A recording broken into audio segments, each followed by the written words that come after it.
में जूस में पेशाब मिला दिया गया था। एक जूस शॉप थी, उसका जो मालिक था, उसका जो ओनर था, वो वहाँ के जूसेस में जितनी भी जूसेस होते, हर एक प्रकार के जूसेस में पेशाब मिलाया करता था। जो रोटियां होती हैं, उनको रोटियों को पलटने के लिए वहाँ के जो हलवाई थे, वहाँ के जो भंडारी थे, वो थूक का इस्तेमाल कर रहे थे।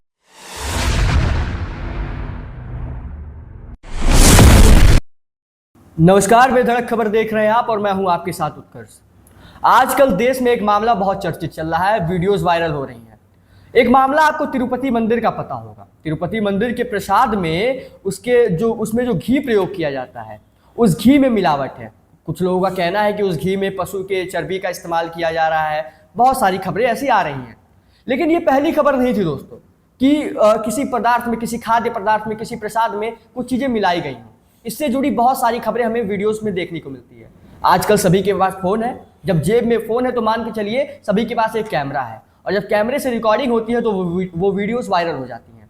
मैं आपको आज 3 घटनाएं बताने वाला हूं। पहली घटना गाजियाबाद से है।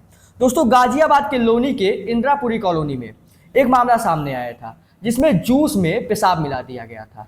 एक जूस शॉप थी, उसका जो मालिक था, उसका जो ओनर था, वो वहाँ के जूसेस में जितनी भी जूसेस होते, हर एक प्रकार के जूसेस में पेशाब मिलाया करता था। जब वहाँ पे जांच बैठी तो पता चला कि उसके दुकान से 1 लीटर यूरिन वहाँ से प्राप्त किया गया। 1 लीटर जो ह्यूमन के यूरिन होते हैं, उनको वहाँ से जब्त किया गया। दूसरा मामला आपको बताता हूँ, इसी सितंबर महीने के 10 सितंबर की बात है कि एक ढाबे की बात है। बागपत के एक ढाबे में जो रोटियां होती हैं, उनको रोटियों को पलटने के लिए वहाँ के जो हलवाई थे, वहाँ के जो भंडारी थे, वो थूक का इस्तेमाल कर रहे थे।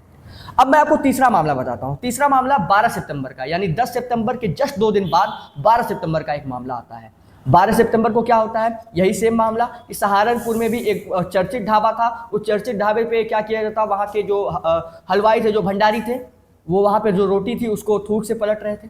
हमें बहुत सारी वीडियोज देखने को मिलती हैं जिसमें सेब पे थूक लगाया जा रहा है। आखिर ऐसी चीजें क्यों हो रही हैं, हमें ये सोचना पड़ेगा। हमें ये जानना पड़ेगा कि ऐसी मानसिकता वाले व्यक्ति हमारे समाज में कहाँ से आ रहे हैं, वो आखिर क्या सोच रहे हैं और क्यों कर रहे हैं ऐसी हरकतें। क्या ये मानवता को शर्मसार करने वाली हरकतें नहीं है दोस्तों? हमें ये सोचना होगा। अब इसी के बीच में उत्तर प्रदेश सरकार एक एक्शन लेती है। उत्तर प्रदेश सरकार ने एक एक्शन ऐसा लिया है कि जितने भी शॉपकीपर्स हैं, जितने भी रेस्टोरेंट्स हैं, जितने भी ढाबे हैं, रोड साइड में जितने भी ठेले लगाए जाते हैं, उनके लिए एक नियम कानून बनाने का यहाँ पे प्रस्ताव दिया जा रहा है। यहाँ पे चर्चा चल रही है, अभी सोशल मीडिया पे जो चर्चा चल रही है।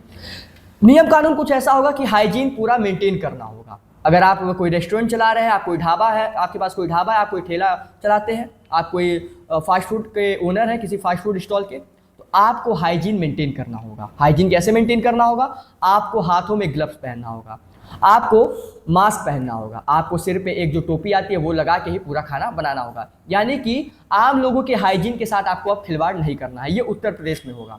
और आपको एक बात बता देता हूं दोस्तों कि अगर आप एक रेस्टोरेंट के ओनर हैं, या फिर आपके किसी एक ठेले के ओनर हैं, या फिर आपके पास कोई एक खाद्य पदार्थ की दुकान है, तो आपको एक और चीज़ करनी होगी। आपको अपने दुकान का जो नाम है उसके ऊपर आपको पूरा अपना डिटेल, यानी जो दुकान के मालिक होंगे उनका पूरा डिटेल देना होगा। ये जो नियम है आने वाले कुछ दिनों में लागू हो जाएगा। ये पूरी खबर उत्तर प्रदेश से थी। अब हमें सोचना ये है कि क्या ये जो एक्शंस लिए जा रहे हैं, इससे आने वाले समय में सुधार देखने को मिलेगा या नहीं। क्या ये जो रेस्टोरेंट ओनर हैं, ये जो ओनर्स हैं अलग अलग ठेलों के, अलग अलग ढाबों के, क्या ऐसी हरकतों से बचेंगे कि नहीं? हरकतें कुछ लोग करते हैं, लेकिन जब बदनामी होती है तो पूरे एक समाज की, एक पूरे रेस्टोरेंट कम्युनिटी की बदनामी होती है दोस्तों। तो हमें ये सारी चीज़ों का ध्यान रखना होगा, और हमें अपनी हाइजीन का भी ध्यान रखना होगा।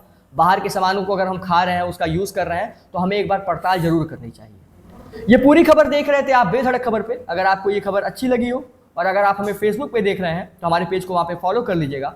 अगर आप हमें यूट्यूब पे देख रहे हैं तो वहाँ पे चैनल को सब्सक्राइब करें, और इस पूरे मामले के बारे में अपनी राय देना ना भूलें। और उत्तर प्रदेश का ये जो डिसीजन आने वाला है, जो डिसीजन चर्चाओं में है, ये आपको कैसा लग रहा है, कमेंट बॉक्स में जरूर बताइएगा। धन्यवाद।